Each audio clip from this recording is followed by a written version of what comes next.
Hi folks, get your popcorn ready. Because you're watching The Journal.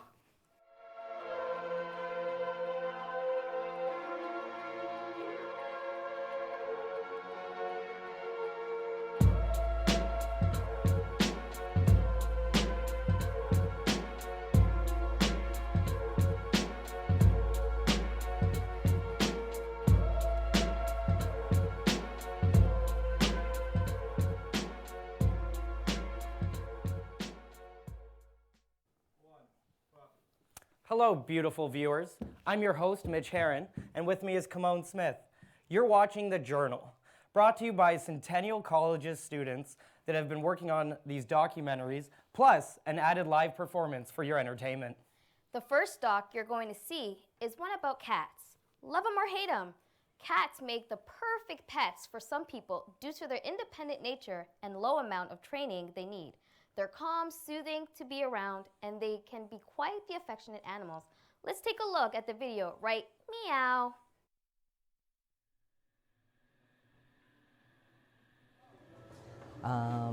The main idea behind the cafe is to help the cats from Toronto Humane Society to find homes. And one of the reasons why we started this cafe is because we wanted to instill love and compassion into the public, and with the hope that these positive emotions will affect every aspect of their life and in a positive way, and to make Toronto a better place. All these cats that we have in the cafe are up for adoptions, and they are all from Toronto Humane Society. And whoever that wants to adopt the cats will need to fill out the application form, and the application form will then be submitted to Toronto Humane Society, and the person who wants to adopt the cat will be contacted by Toronto Humane Society. And an interview process will either take place at the cafe or at Toronto Humane Society. I was just reading a piece of article a couple of months ago, and it says that cats purr have healing effect. So, and I guess due to the limited living space in Toronto, a lot of people are shifting their focus from dog to cats, and they're more manageable, and they kind of like you on their own term. So I guess that's one of the reasons why a lot of people like cats.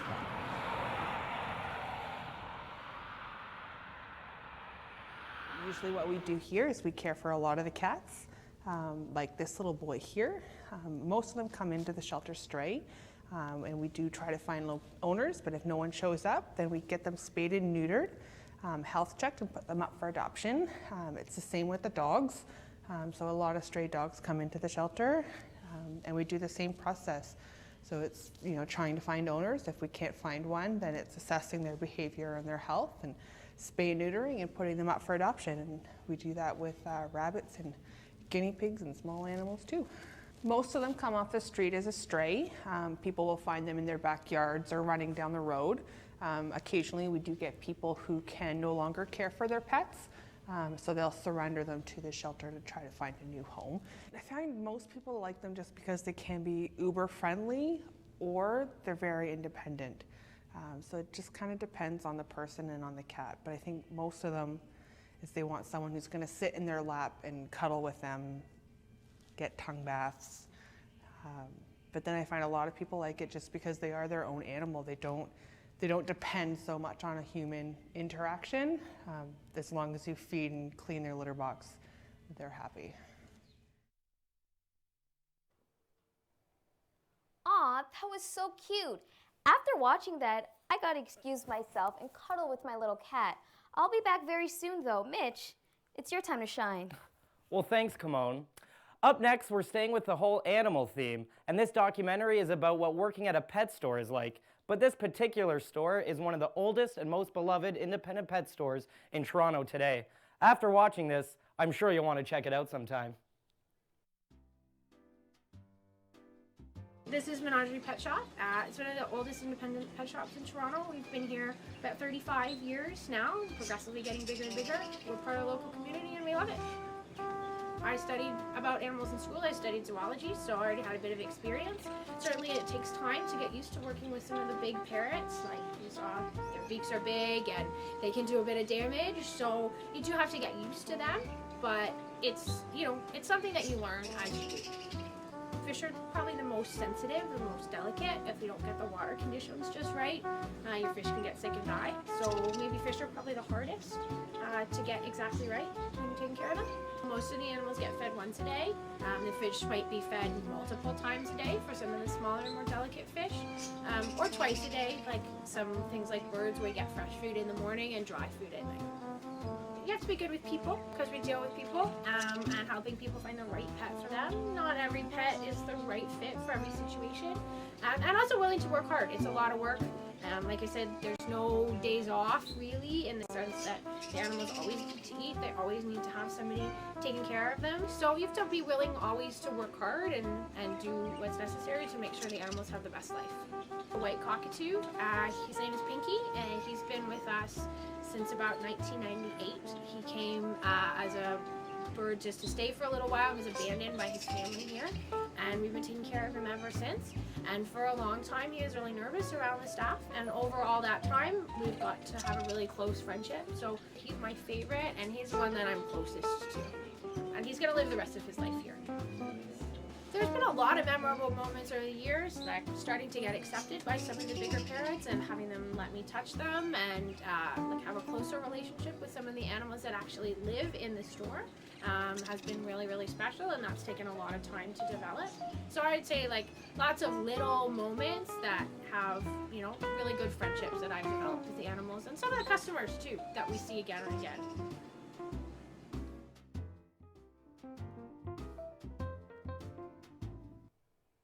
Wow, it really seems she enjoys her job. I wish it was like that for everyone. I only hope I'll have a career satisfying one day. Speaking of careers, the next documentary is about a special effects and makeup artist who resides in Toronto. In the 90s, he worked on the beloved kids show Goosebumps. That's just one example though. Let's see this very talented man. I've done a whole career of being an artist. I've worked for museums, I've worked for toy companies and giftware companies.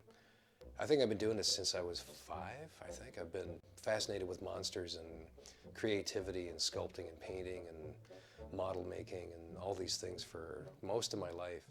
So I'm doing prosthetics, turning people into monsters, making them old, creating aliens or the living dead, and even horrifying effects like cutting people's arms and legs off or cutting their heads off, stabbing them, pulling out their intestines. I do all that sort of range of makeup and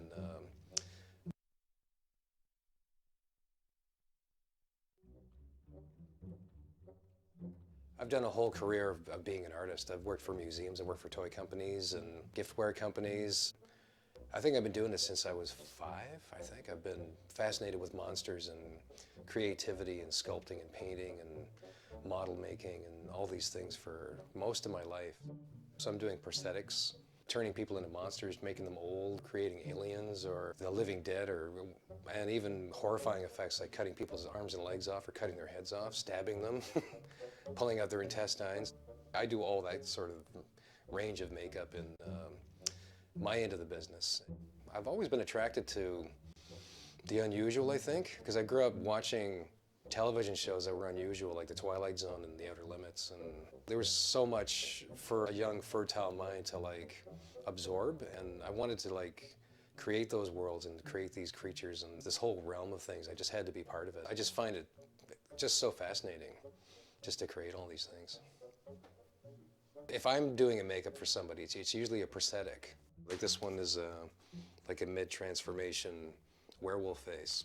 So I would have to actually take a casting of the actor, like a life cast, and then we'll duplicate his face in plaster or plastic. And then we'll take oil-based clay and we'll sculpt these features onto it in oil-based clay. We're always going to need makeup artists in film and TV. There's always going to be a need for it.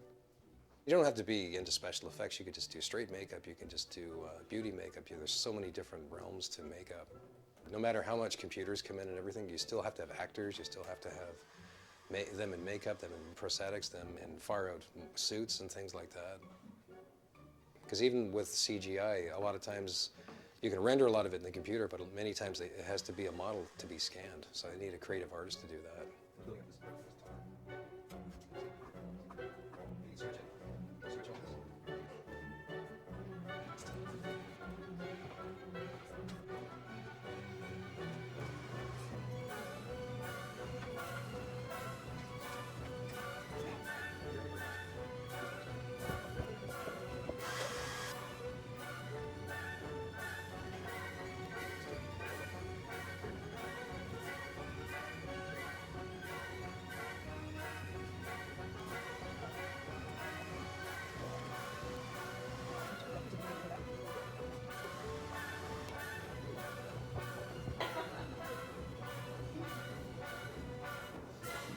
That's like a basic So I'm only great because I've made enough mistakes. That's for sure. Holy Moses, that's one talent I wish I had. Well, Mitch, it's never late to try your hand at it. Yeah, you're right. Speaking of talent, we have a great vocal performance to listen to. Ladies and gentlemen, Brittany Jones.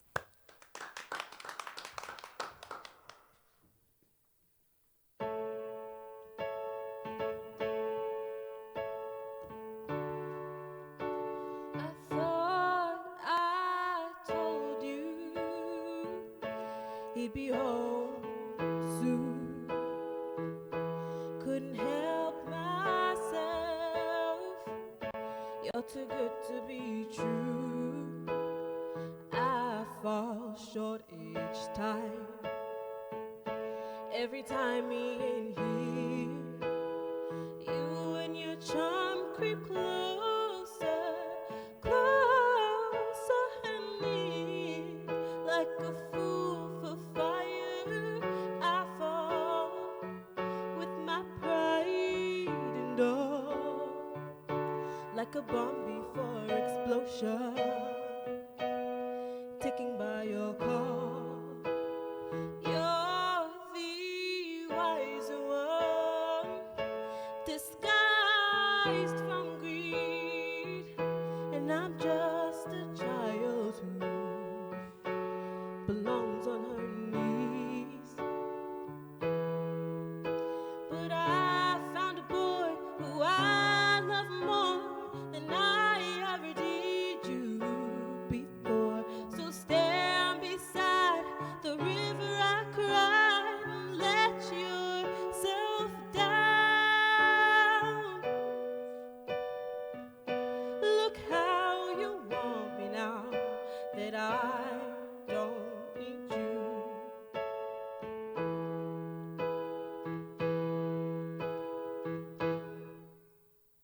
So you thought that I crumbled to my knees at the first sight of you crawling back to me to whisper, will you leave your man?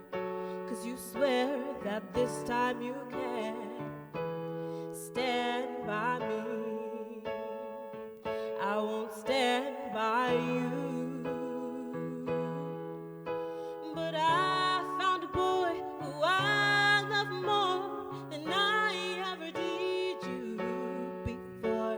So stand beside the river I cried and let yourself down. Look how you want me now that I don't need you.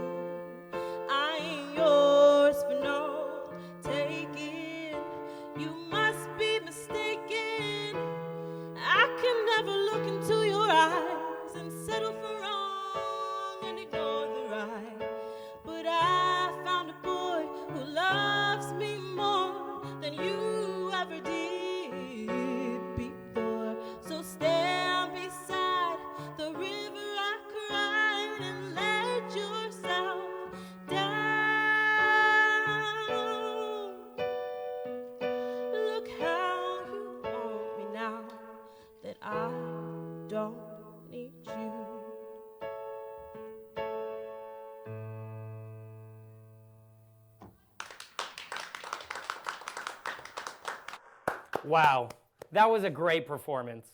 We would like to thank Brittany Jones for helping us transition to the second half of our show. Up next, you'll be watching my documentary about a model who struggles with a rare condition. She could also be considered a role model. Prepare the tissues. My name is June Marie. I was born in Trinidad and Tobago and traveled a wee bit, lived in Caracas, Venezuela, and England before moving to Toronto, Canada when I was 9 years old. And then I spent about 15 years in Miami, Florida. Back in the 80s and 90s, I did a lot of fashion shows and print work and charity. Someone approached me and I looked a lot, they thought I was a lot younger, but I wasn't. I was already 30, 31, and they thought I was 20. And so I was able to pass, and I barely made the height requirement. I was 5 feet 7.5 back in the 80s. Compared to now, you need to be what, 5'9", 5'10". Yeah. So it was a lot of fun. It kept me busy away from being a mom. I started to feel some symptoms about 2008, and that was back in Miami. And I sought out a doctor. I found him online, a specialist, and he works with a homeopathic doctor. And without having any tests done, they looked at me and they told me that I had heavy metal poisoning. Mercury poison is what they diagnosed me with. I only found out about it in the last handful of years. She was not well for a really long time, but for a while it was kind of, her symptoms were a little all over the place, you know? We couldn't really pinpoint it. I felt, you know, it was unnecessary that she had to suffer all these years and having no idea what was wrong with her. I do have to take breaks. Like right now, my right arm is feeling a bit heavy, like lead heavy. So sometimes I just have to take a break for a few seconds or hold my arm and put my makeup on. When I met her, I didn't sense that because she seemed to be very well put together, obviously very attractive and working. So I was a little bit surprised, but then as I started talking to her during the shoots, got to know her a little bit and started to see her struggles and sometimes the vulnerability of working through that. And just even to be a model, you have to really carry a little bit of an ego. I will never be 100%.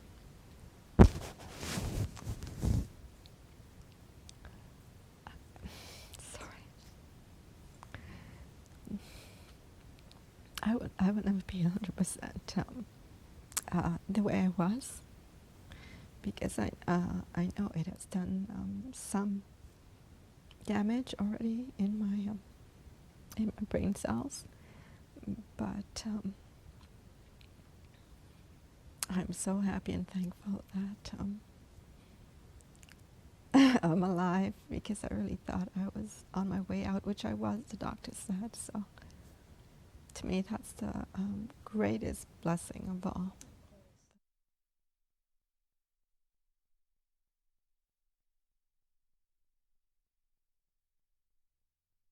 Nights are hell. I don't look forward to my nights at all, because I'm lucky if I get 2 good hours sleep, because of mercury constantly is buzzing through my body and my brain. So I fall asleep tense. But whether I feel okay, I feel really bad, I feel so-so, I first say thank you when I wake up. Just thank you. Don't give up on yourself. Don't give up on life, because there's more to life than what you're going through at that moment, and it will pass. it may seem like hell you're going through. It may seem like it's forever. It seems like your whole world is collapsing right before your eyes. But never give up. Wow. Now, I may have not used these tissues, but believe me, I was crying sad tears in my mind. What a strong person. Now, to continue our lineup of documentaries about talented artists, here's a piece about a local rapper.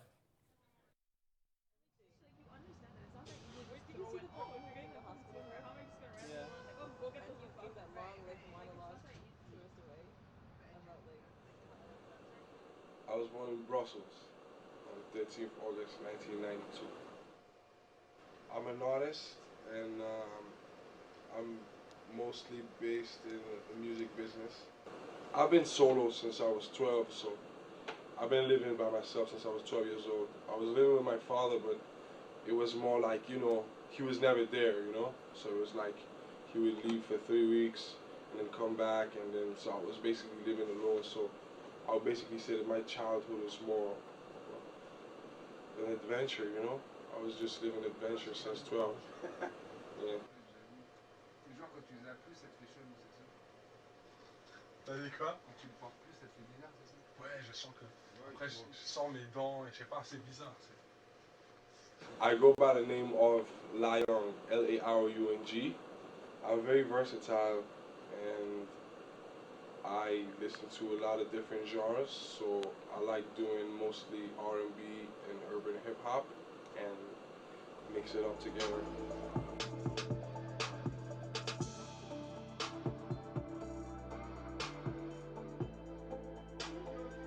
So basically, I got in contact with somebody that was interested in bringing me in Canada for me to connect with a few artists, and it happened very well, and I've been here since.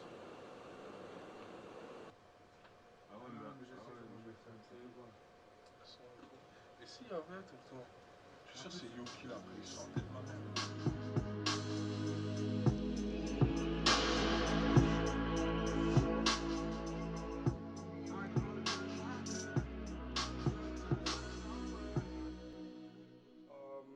I have a lot of plans, but on my vision board, I'm definitely going to connect the Atlantic Ocean by getting artists in Europe and in America connected for real, but not only on a record deal. Like you see, let's say a French artist is getting a song with an American artist. It's only happening because he has a record deal and a record label is putting 40 racks on the table and saying you're going to do a feature in a video. No. I want French, let's say French people, Italian people, Spanish people, English people united. I want to make something called United States of Europe. Like you see, you have United States of America, everybody's united. I want the same thing in Europe. Studio time. If I have to share something of my past. Okay, I'm reloaded. Oh my god, Bird has my mouse. No. Nobody ever wanted to help me, honestly, because I wanted to make beats, I wanted to rap, I wanted to learn how to sing, I wanted to learn. Young artists need to have that hunger and want to learn. Nothing comes easy, you have to work for it. Keep working. That's all I gotta tell young artists. There's no secret.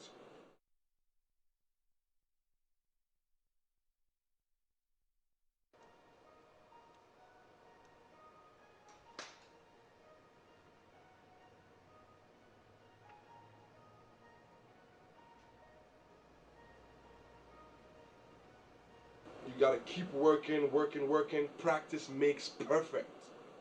Keep practicing even though you're tired, even though you're broke, even though your family turned their back on you. Keep working and results will come unexpectedly. Do not expect anything.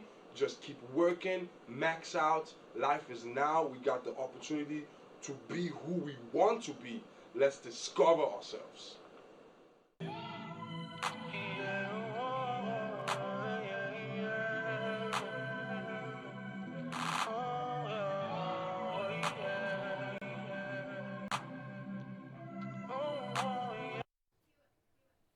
Will that rapper ever make it big in the rap game? No one knows, but I wish him good luck. What I do know, though, is that the young woman in this next documentary has a great attitude, as well as a whole lot of determination to succeed as a post-secondary volleyball player. Let's check out her story now. 5 practices a week? Yeah.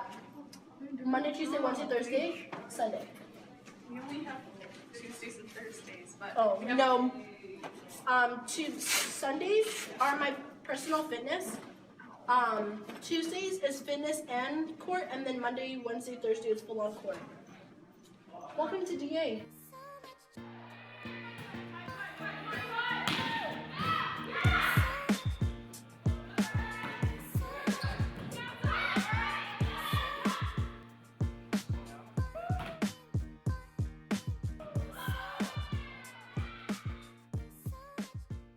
For volleyball, I play left side, or otherwise known as outside hitter or libero.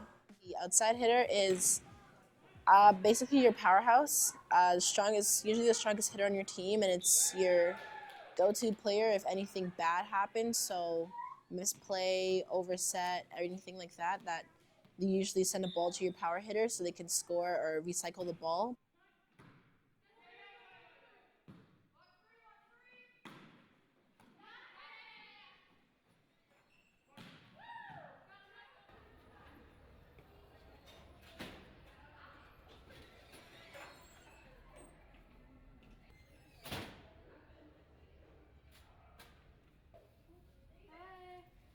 It's my last year in high school, and I'm about to graduate and hopefully go into university.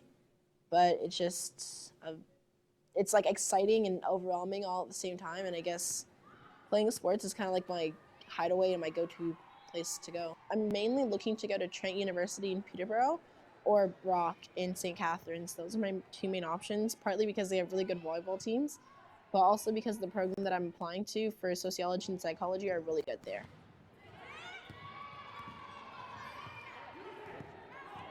I'm usually exhausted by the end of a week.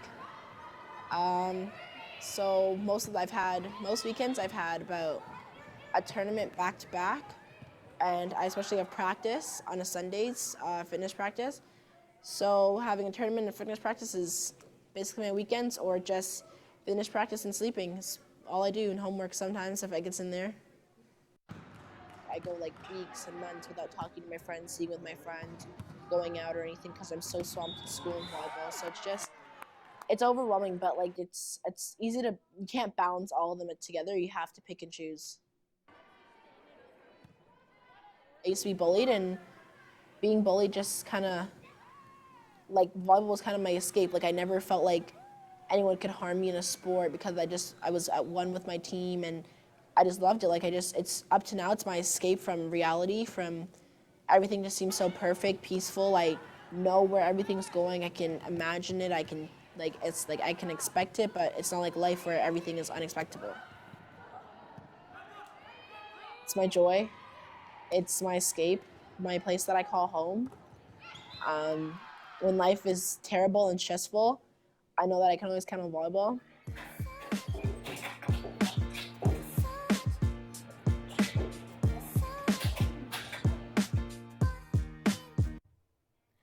Like all volleyball matches, our show has to end. And that's good service for you. Well, thank you for watching The Journal. And as fun as it is to host the show, it wouldn't be as satisfying without viewers like you. If you want to keep in touch with us for more information about our show or more episodes, you can check out our Facebook page, Twitter, and YouTube. Stay tuned.